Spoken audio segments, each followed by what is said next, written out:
Life with Liliana and Friends. Bula, hello, and welcome to a very special episode of Life with Liliana and Friends. Folks who have been following the series will know that Liliana has just wrapped up a second season of her show, and there are plans in the pipeline for a third season full of exciting content for all of you viewers to enjoy. And yes, I'm aware that this is not the face you were expecting to see at the beginning of this special episode, but there's a reason for that, I promise. So about a week ago, Liliana posted on this page that she was going to, about her thoughts, her in-between season thoughts, if you like, about shaking things up a little and switching seats and allowing herself to be interviewed in order to give you, her viewers, a front row seat to her life experiences and the things that contributed to the woman that she is today, the things that drive her, the factors that propelled her into the space and the season that she now finds herself in. In that clip, Liliana also mentioned that she'll be bringing in a friend to help navigate that discussion, facilitate that conversation, if you like. So I am that person. My name is Margaret, and I've known Liliana for a little over 40 years. And during that time, we've seen our highs and our lows, milestones. We come from similar backgrounds, which means that we've shared and faced a lot of the same issues together growing up. And we've had to make similar decisions in our individual life journeys concerning family, education, culture, religion, children, relationships, all the good stuff. So when Liliana reached out and invited me to be part of this process with her, how could I say no? And so at this juncture, I'd just like to insert a caveat here into the conversation that I'm not a journalist, I'm not a reporter, and so interviewing people for public consumption is not something that I have received training, formal or professional training for. My role here is to help Liliana tell her story with the context and the history that I have to my advantage, and to help her tell that story as best as I possibly can. So I hope you'll bear with me. So thank you for joining us. Please grab yourself a hot cup of tea and a biscuit or a glass of wine and some nibbles, whatever you fancy. Sit back and enjoy the next 30 to 40 minutes of inspiring, insightful Talanoa with Liliana. And now to introduce the lady who started all of this, the lady who brought us social issues to talk about in the first season of her show, issues that we as a society wouldn't normally talk about openly and freely. The lady who introduced us to stories of some fascinating Fijians who are living their lives outside of Fiji, attempting to make a life for themselves and their families, but not only that, for others as well. And as we pause between the end of season 2 and the beginning of season 3 of Life with Liliana and Friends, it was decided that now would be the best time to unpack and unravel the Liliana behind Liliana and Friends. So ladies and gents, boys and girls, Liliana Wareed. Bula, Liliana, and welcome to your show. Thank you. It's a pleasure to be here. So let me start off by saying thank you so much for the opportunity to host this interview with you and for you. I think yours is an important story to tell, and I'm so glad that I get to be the one to help you to tell it. So before I give you the chance to greet your wonderful viewers, could I also ask that you share with us why it was important for you to do this now, and what you hope your viewers will get out of this. Yes. But not only that, what you hope to get out of this experience as well. Okay, sure. And hi, everyone. I don't really know whether I like being in this seat. Like, my arms are really sweaty, and I hope Margaret doesn't ask me anything that's too hard to answer. So now I know what it feels like. But I think it's important that we do this mainly. Well, one thing is that a number of people have been asking me about my own story, and because parts of my story have been coming out in the conversations I've had, and that was intentional because that's how I was learning, and so I was having these conversations, also drawing a lot of it for myself. But people have been asking me for a while, and I thought that now is a good time. Also because I've recently launched a public page, and I feel like it's important to give the viewers some context to my own story and kind of some of my experiences, which I believe will help a lot of people understand why I chose to do something crazy like start a show. Did that answer your question? Yes, Ask me absolutely. another one. And I think that's a great segue into kind of what I wanted to discuss next, which was to introduce the Life with Liliana and Friends Yes. show for those who are watching who may not be familiar with it. My first contact with the show was when Yes. Liliana first launched it almost a year ago. And it was during Fiji's second wave of the COVID-19 Yes. pandemic. We were under curfew.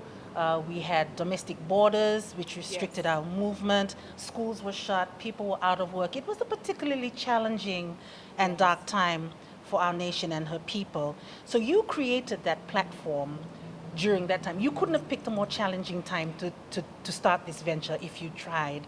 But so you carried the first season through where you introduced some really confronting issues involving a whole spectrum range of people, so young and not so young, issues that we don't talk about freely and Yes. openly. And then you carried us into a second season during the third wave of Yes. of the pandemic, where you introduced us to some really amazing individuals living outside of Fiji, Fijians living outside of Fiji who are making something for themselves, but also trying to help others along the way as Yes. well. So that type of consistency, particularly during a very challenging time, requires commitment, dedication, it requires focus, it requires resources. Looking back on that time, how does it make you feel to know that the show has, has been successful this far and you're about to enter into a third season?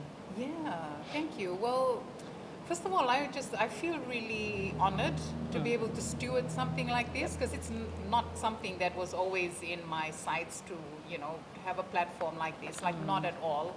I'm not even comfortable with, I don't even like taking selfies. Like, I just don't like seeing myself on camera. So this is it was a huge step outside of my comfort zone. We're actually going into season 4. Oh, So I started in the first wave of COVID. Right. We didn't come on Yes. to, yeah. So we didn't, the brand itself was born in the second wave, but the videos or the insights came in the first wave. I remember those videos. Yes, so they were just on my own personal page. And just what I realized too is that a lot of people, I felt like I was navigating the season pretty well because of some lessons I had learned. And my friends and the people around me talk about it quite often. And so I was challenged, which is why it came out on Facebook. One of my close friends said to me, why don't you put this up in a video? And I was like, no way. There is no way Liliana's going to do a video of herself and put it up there for the whole world to see. And then he said, I dare you, or I challenge you.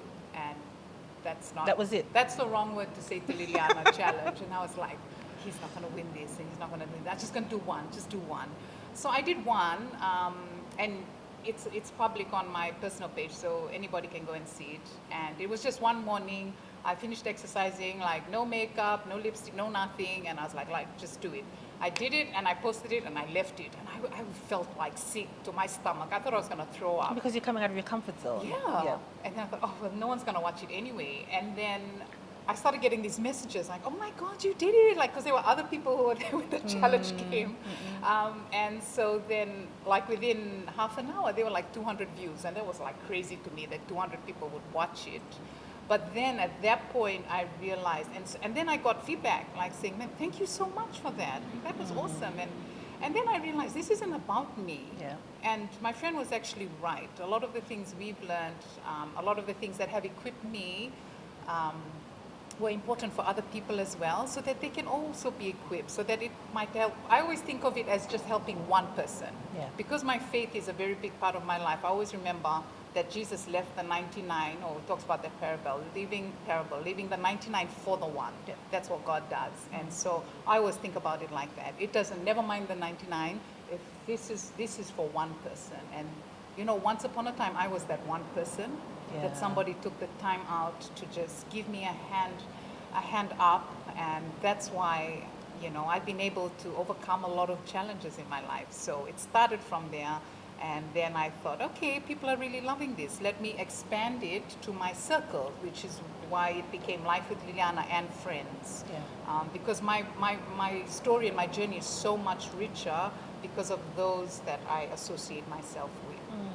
And we're never short of topics, like as you know. Yeah. Yes, but I like that you mentioned that we've talked about some sensitive things because I believe that one of our biggest problems in our community or maybe even our culture is that we don't talk about the things that need to be spoken about. Yes. So we keep on repeating mistakes. Yes. You know, we see our family and our friends do it, but it's like, oh, I don't want to say that I went through this. And so, yeah, I've had enough of that. And Yeah. so if it means that I need to just step out of my comfort zone so that somebody else can benefit, then so be it. So that's driven me. Okay. Yes. And so those short videos that you first posted obviously resonated, and a lot more than you were expecting or Yes.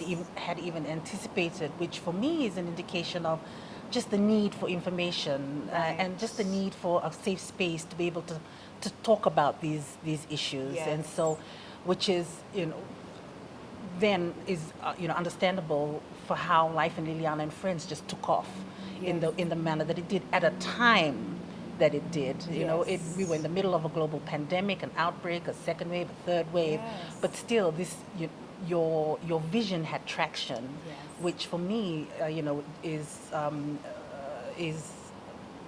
just highlights the need. There was a need. Yeah. And then I realized like I had some resources that could meet the need. Yes. So just do it. It Right. doesn't, we need to put aside our fears and our embarrassment and our discomfort Yeah. to progress, really. Yeah. So that's what happened. And I think that's why it's been consistent because it comes from that place. Because I'm always thinking, okay, if I stop doing this, what about that one? Yes. And so it has never been an option, never even come into my mind that we would stop. Yeah. That's great. And so that's the that's the story of Life with Liliana and Friends. And like every story, it has a beginning. And so does Liliana's life. And so that's where we're going to pivot and start from. my goodness, yes. Is the beginning. And so Liliana's life has a very it's different to the typical Fijian boy and girl, the start of your life. So walk us through that. Yes, so my dad was one of the 212 men and women that went to the British Army, the first group of British Army soldiers that went in the 60s. And my dad was born and raised in the village in Dalidoni in Vunombalavu, and then he was going to school at Levuka Public. Right. And so I remember him telling us this story because his parents did not know that he went to the UK. Like they came and did this drafting. My dad was actually underage, and so his story is that he snuck out to go to the interviews, and then he made it, and he flew away off to the United Kingdom without his parents knowing, and then he went and wrote from there to his parents. So he was in the army, I reckon, for a good almost, say maybe 15 years before he married. Okay. So he came back. My mom was living in Fiji, married, and then took her over. And then, so my brother and I were born while he was still serving in the British Army. Okay. And we came to Fiji when it was 84, 85, so I was about 7 years old. Yeah. And so what's your earliest childhood, your memory? Something that when you think back to your early years in Europe, Yes. is there a particular memory for you that stands out? Yeah, there's a few. I think one of my favorite ones was when we went camping. I don't know how old I was. Maybe I was 3, but I clearly remember sitting on my dad's shoulders. And those are one of my favorite memories because I was so small that time, and you're like, everybody's bigger than you. And at that time, I always felt like I was bigger and stronger than everybody. So I always have fond memories of that camping trip because I couldn't walk that far. I was always riding around on my dad's shoulders.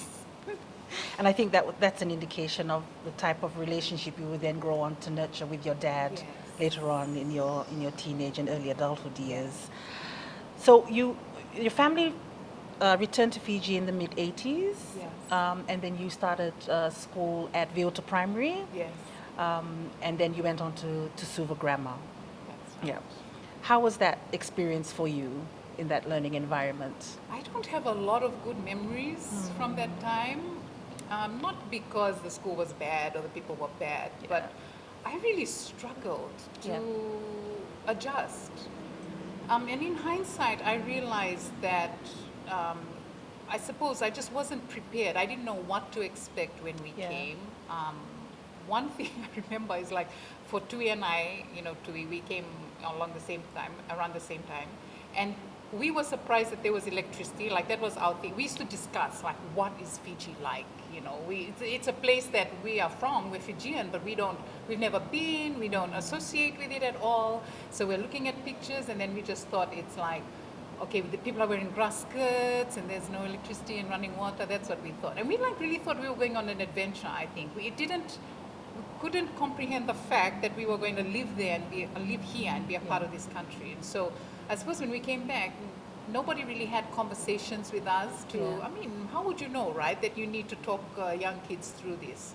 And so then we come into a school where everybody kind of knows what it's like to live in this country. People have got all their friends, and then so we're trying to navigate, and then my accent is a little bit different. And, little kids, like they make fun of it, and then all of a sudden you become very self-conscious. So you come from a place where you fit in and you understand everything, and then all of a sudden, and really it was like overnight. Everything's changed. Your friends are not there. The people who you knew as your family, like your cousins, are not there. And then you get told, okay, these are your cousins, and these are now going to be your friends. And it was really difficult for me to navigate, because I felt like I didn't really fit. Yeah. Yes. And I think that's an important point you touch on, is that transition from one culture to another. And, as you know, we have a very large Fijian diaspora across the world, especially in the United Kingdom, with hundreds of Fijian families living in the UK, serving in the British Army, and some choosing to make the transition back home. Those issues are still really very real. Yes. And so I'm glad that you spoke about, the challenges that you had in your school environment, but that also flowed onto your home environment as well. Yes. It was a change in, it was a transition that not only you had to deal with, but your parents as well, with a bit of role reversal between your mom and your dad. Can you talk to us a little bit about that? So when we came back, and this is something that we raised on one of the other shows for our British Army soldiers, when they come back after serving 22 years, there really isn't anything for them. Yeah. I was quite sad to see my dad, because he had done quite well for himself in the British Army. He had been in the medical corps and, done different things, but coming here, there wasn't really anything for him to do. Like by then he was, I think, in his 40s. And so my mom, however, was still in her 30s when we came back. And so she went right back into work, and she had already a lot of connections, because she used to work here before, and she talks about this in her interview on the show also. But my dad didn't have that. So remember, he came from the village to Levuka Public, so he didn't have a network in Suva as well. And so my mom did. So she came and settled right back into it. And when she talks about her story, she also noted that difference. And so then she became like the main breadwinner. So they were both working, but my dad kind of like was changing different jobs. He worked for the army for a little while, and then her career started to take off. And so I can see now, being older, what that did to, them, and trying to understand where that fit. And, and still they're a Fijian family, and the man is kind of expected to be the main one. But there was a total switch of versus. And I actually liked it, because when I was young in primary school, because my dad had a lot more time. So he used to come to Veyuto. And then he used to come to Veyuto and coach the swimming and do hockey. And so I was like, doing all of those things because he was there. I just loved it, because I had a good relationship with my dad. But that was a big switch for them. And like, in later years as we went on, it put a lot of strain on their relationship as well, which again, like to your point, which we'll talk about a bit more, overflowed into our whole family life. But then with that role reversal, with your mom becoming a highly recognized senior executive within the tourism sector, and your dad taking on more of the sort of nurturer role, looking after the home front. Yes. It propelled you into a position where you had to step up at a young age to help your dad, Yes. to provide him with that support to look after. Because after you returned, you had another two brothers arrive, Yes. Julian and Jeremy. Yes. So it went from you and Sitiveni to being you, Sitiveni, Julian, and Jeremy. Yes. So that put you in a position of big sister, also carer, and support Yes. for your dad as well, which in a way, as I remember it, created a special bond between you and your Yes. dad during your teen years. Yes, Yeah. that's so true. Like you're right, I had to do a lot of things to help. And honestly, I really didn't like that role because I came from a very different environment. And I loved our life when we were in England. And I remember one night when I was quite young in Wilto and thinking, I feel like Cinderella, like suddenly being a princess and then coming to this place where everything is just gone upside down. But yes, I looked after my brothers a lot, and it was support from my dad, but also support from my mom. Yes. Because she needed me to play that. But it was, again, like I just mentioned earlier, because I was trying to navigate my own space, like where do I fit, taking on some additional responsibilities, which is quite common in our society anyway. It's not easy for us when we're still young and again trying to find our place to be looking after younger children, or even being conscious of that there's a whole dynamic here that we need to navigate carefully around, between my mom and dad. So it's quite a lot for a young child to be thinking of. But I just want to mention too, it's not just me, like it's a common thing. It's just the way our community is. A lot of children are looking after their younger siblings because either both parents are working or there's only one parent. But now I understand how difficult it is. Yeah, and you're right. It is a common feature in our society where older siblings are expected to look after the younger siblings. But for you, it was new. New. So even though it was common here, it was new for you because you Yes. hadn't been in that because of the role reversal that happened, Absolutely. and it propelled you into that role. Yes. And so, I just want to touch very briefly on how that role reversal impacted your mom and your dad, how they dealt with it, because you would have been front and center to that dynamic as the oldest of four siblings and the only girl. Yes. So how did they navigate that? So I guess I can only now articulate this better now that I'm older and now that I look at it quite differently. I think I had a lot of resentment towards both of them when I was growing up at different stages because I'm like forced into this position. But for them, what I saw is that my dad really struggled to I guess to understand or deal with how that dynamic had changed. Yeah. And he started, well, I think he always used to drink. He was a drinker, he was a smoker. But I just remember him drinking a lot more when we were in Fiji.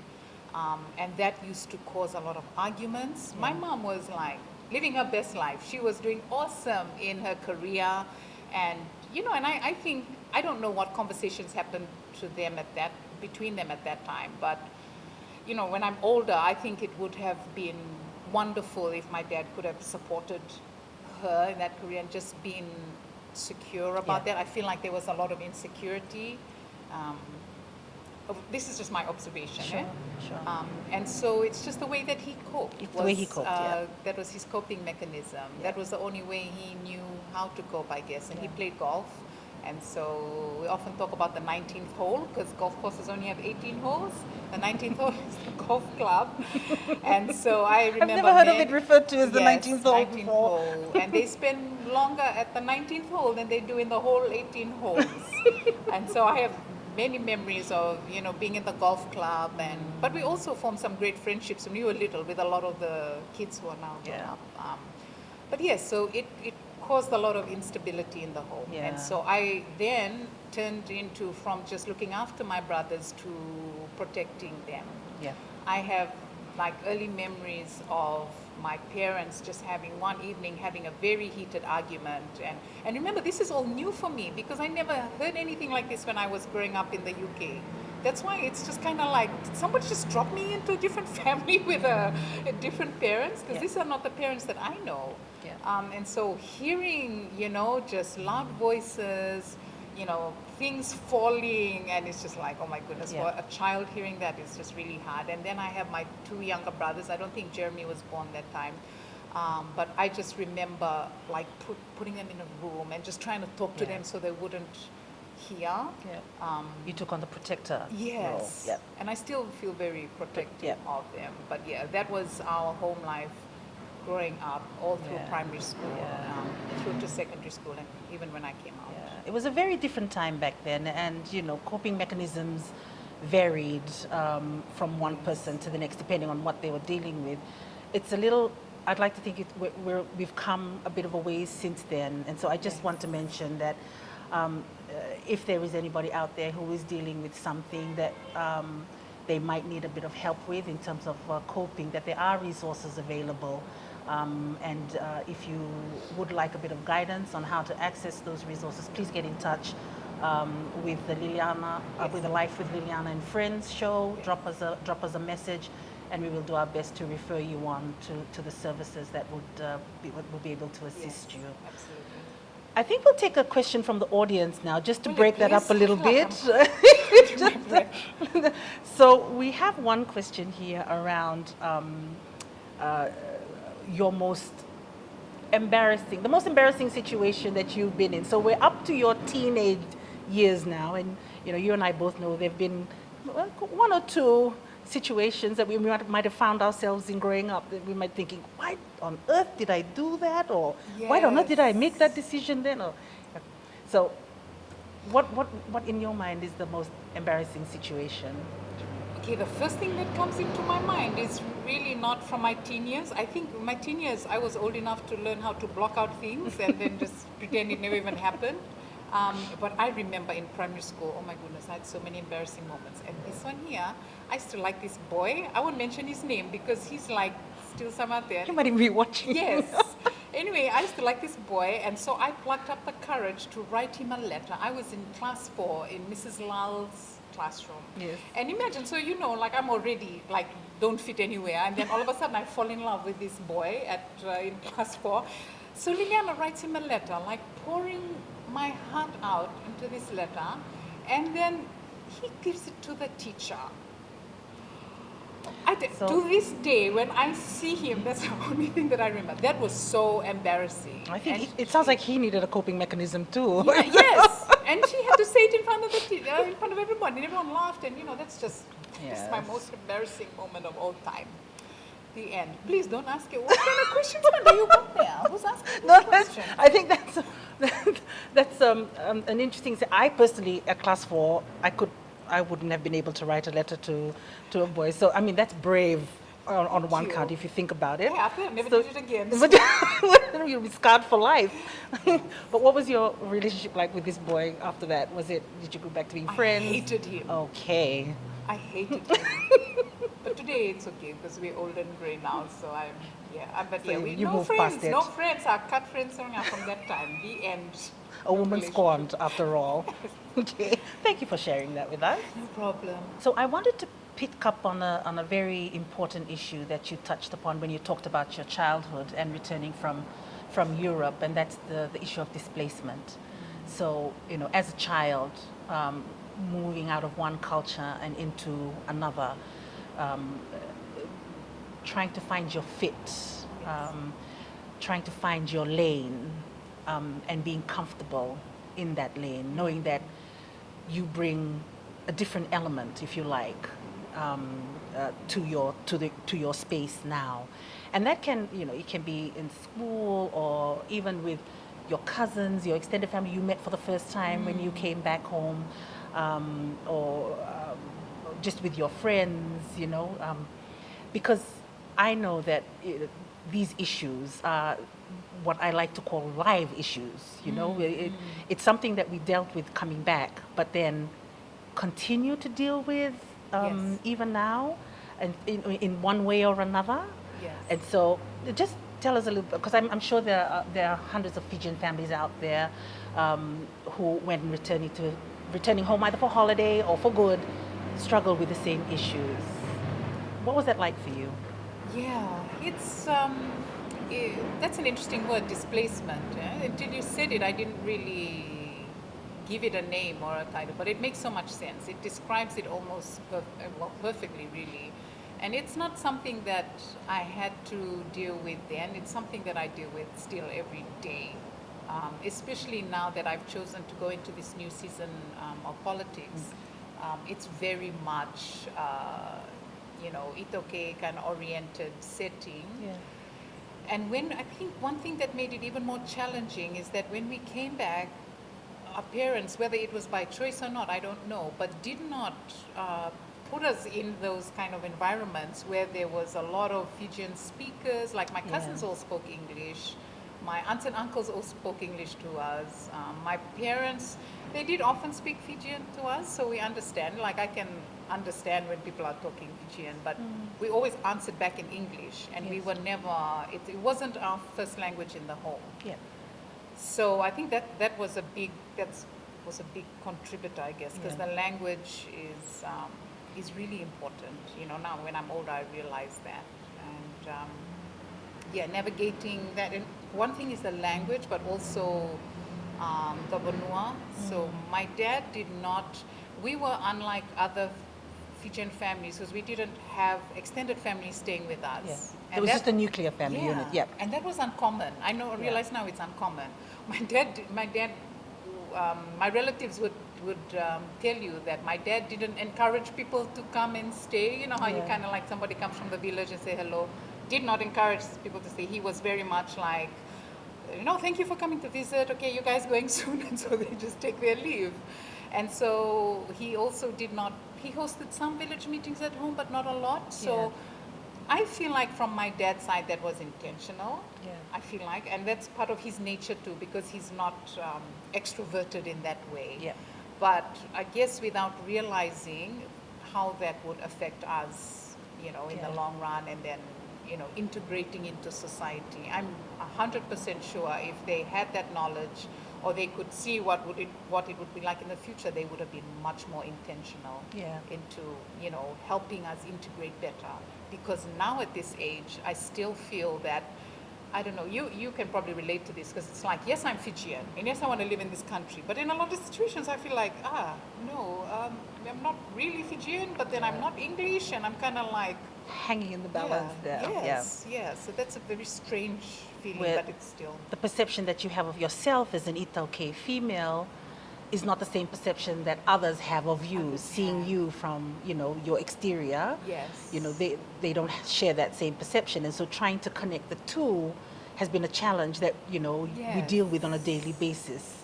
And sometimes we're misinterpreted, misconstrued. Yes. And it misses the mark a lot of times, and so that's a daily struggle, and That's I don't think right. people realize that. No. Is that we're proud Itauke women, we just don't show it, or we don't And we're a little exemplify bit it. different from We're what you'd expect. But deep down from inside, the Itauke. values are the same. Yeah, the values are Yeah. exactly the same. Yeah. But we might sound different and look at little different and behave a little different. And like you said, people look at us and, are very critical of it. Yeah. And it's kind of like, I feel like it's not my fault. But then sometimes I feel like, okay, maybe it is my fault. Maybe I could have done more. But again, it's just that whole, like that when you use displacement is so accurate, because that's how I often feel. Yeah. And I think just as an example of how you've dealt, or how you've had to deal with displacement right through your, as a child coming back in your teenage years, was your choice. Well, I wouldn't say your choice, because I'm not too sure about the background, so this is learning for me as well. But in terms of your education, you came back, went into Vilta Primary School, then into Suva Grammar School for 2 years, and then finishing off your secondary education in Andi Dakumbao School. So, like, the traditional Fijian, the institution to train and bring up traditional Fijian women. ladies. And so it's like a traditional institution for a non-traditional-ish seeming girl. Yes, So again, yes. another example of you having to deal with being the square peg to fit into the round hole. Yes. How was boarding life for you at ACS? At that time, it was so hard for me. Like I think I cried every day for the first month at least. And to make it worse, my mother used to cry too when she used to come and visit me. So it was just like, I just remember crying. My first days of crying. Don't want to get out of bed. I mean, we get up so early in the morning. And then again, you are, you're spending your days and nights with other girls who, again, like some of them have that perception, you Yeah. know, like, who is this one here? And how come she can't speak Fijian properly? And how come blah, blah, blah. And then you're just going to pick up the cane knife and you can't even read. Oh, Lord. It's just like, I don't know whether I remember very clearly, like, girls sitting around and just laughing because everyone knows when it's a new Yeah. girl. First of all, you got this tamani big cane knife, Yeah. the more experienced That ones you've got nev- those sleek little ones, like a big cane knife That you've never held before entering those gates. Yep. Never. So it was difficult, like at that time. In hindsight, I am so thankful I went there. Yeah. Because you mentioned like non-traditional, seemingly-ish, but I was really just non-traditional, like Yeah. full stop. So that just forced me. And if I remember correctly, the reason why I went was definitely not by choice. I also understand that it wasn't really my mother's preference, which is why she was crying a lot, but it was her two older sisters. So I see. her two older sisters both went to ACS. They were sending their daughters. My older cousins had gone. And so her two older sisters, their daughters are exactly the same age as me, right? Ollie and Miri. So Yeah. it was like, they're all going together, Ollie. So she was like, okay. So I think she just got told that Yeah. I'm going. And so that's why it was hard for both of us. And so, share with us 2 lessons that you learned out of your boarding experience in this traditional institute where, you're cultivated and taught how to carry yourself as a strong Itoke woman in our society. What are 2 skills that you felt Yes. you learned in that environment Yes. that you've carried into your life as an adult and a mother? Yes. Okay. Well, aside from weeding, I'm very proud of that because I'm very good at We weeding. can do it now. Yep. Yes. So aside from that, one of the things that I guess I didn't learn but was really brought out in me was leadership. And this was because I was, leading my brothers and being protective and looking after them. That really became evident when I was in ACS, when I stopped crying and I started, getting into the whole school thing. Yes, because I remember you were school prefect, you were Yes. deputy house captain of your Yes. house, which is Kakala House. Yes. And other various leadership roles. You were seen as a natural leader. Yeah, it's in funny, isn't it? But I believe that just started from home, really. And interestingly, my brother Siti, in his interview, said the same thing. Because when I left, he had to look after the 2 younger ones. Right. And he talks about, because he has done so well in the army, and he talked about how that leadership started from looking after the siblings. So I hope that encourages somebody too. Like if you have to look after siblings, it is a great opportunity and you find that you are more at ease in leadership situations. Yeah. So ACS really recognized that in me. They celebrated it, they encouraged it. So that's one thing. It gave me a lot of confidence in my leadership skills. And the other thing is respect. So again, because I grew up in, my dad was not like the average traditional Fijian male in that, I suppose the household wasn't that my dad is served and my dad doesn't cook or clean. He wasn't like that. He was very much hands-on. Yeah. And so I guess what I noticed when I grew up, there was a lot of respect in the traditional homes, especially for the dad, like in that way. They kind of had that dynamic. It's not that I didn't respect my dad, it's just that it was a very easy relationship. When I went to ACS, we are taught to respect those that are older than us, the sisters, our older sisters. And so even to the point, I don't know whether you recall, but when, I don't even know whether they do this anymore, but when you're walking in the corridor and an older girl comes, senior girl comes, you need to step You need to aside. make way. Yeah. Yep.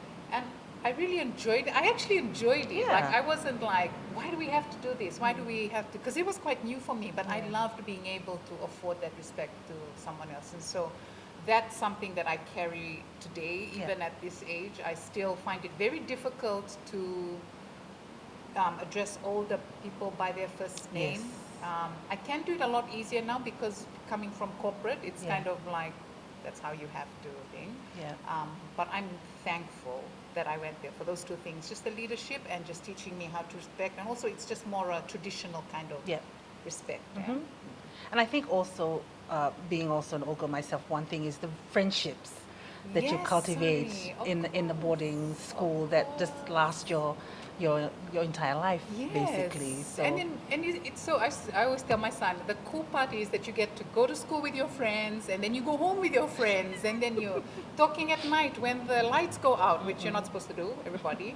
But then, like till today, we're still friends, and then I feel like it's a very different friendship than those that are go to day schools, because we experience all that. you go through that living together, yes. And these are friendships with girls who you probably wouldn't have, your paths would never have crossed. Oh my goodness, if it never weren't mind for boarding cross. school. Don't even like, what is that place, really? Like, because it's just in Suva, like places in Fiji. You get I hadn't even exposed heard. to all these other areas that these girls travel from to board. Yeah. But then it also helped me learn how to navigate relationships with people from different parts. Like, I feel like if I would have stayed in grammar, I wouldn't have necessarily come across them, and not like in the workspace. It became a lot easier to socialize with a range of different Fijians from different areas, and not kind of like, I'm going to stay here with the other races because I'm not comfortable with. So that really helped me. Yes, integrate into.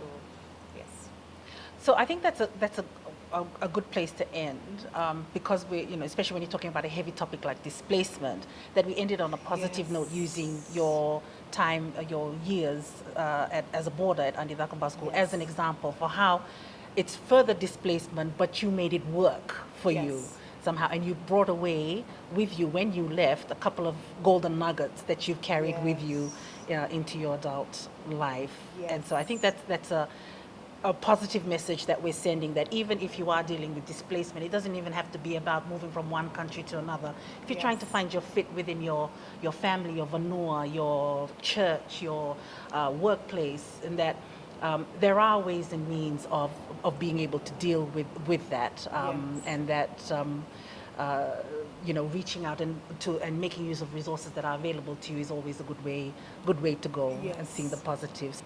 And so that's where we're going to wrap up the first special episode of Life with Liliana and Friends. Thank you so much for joining us, for taking time out of your Saturday evening to be with us. We have another episode coming up next week, same time. So we look forward to seeing you all again then, where we'll talk a little bit more about Liliana's journey into adulthood. Oh, no. Don't bring your kids to next week. Into adulthood and navigating relationships as part of her university life. And then we'll also introduce her marriage and also her beautiful children into her story. So thank you very much for joining us. We hope to see you again next week. Vinaka. Life with Liliana and Friends.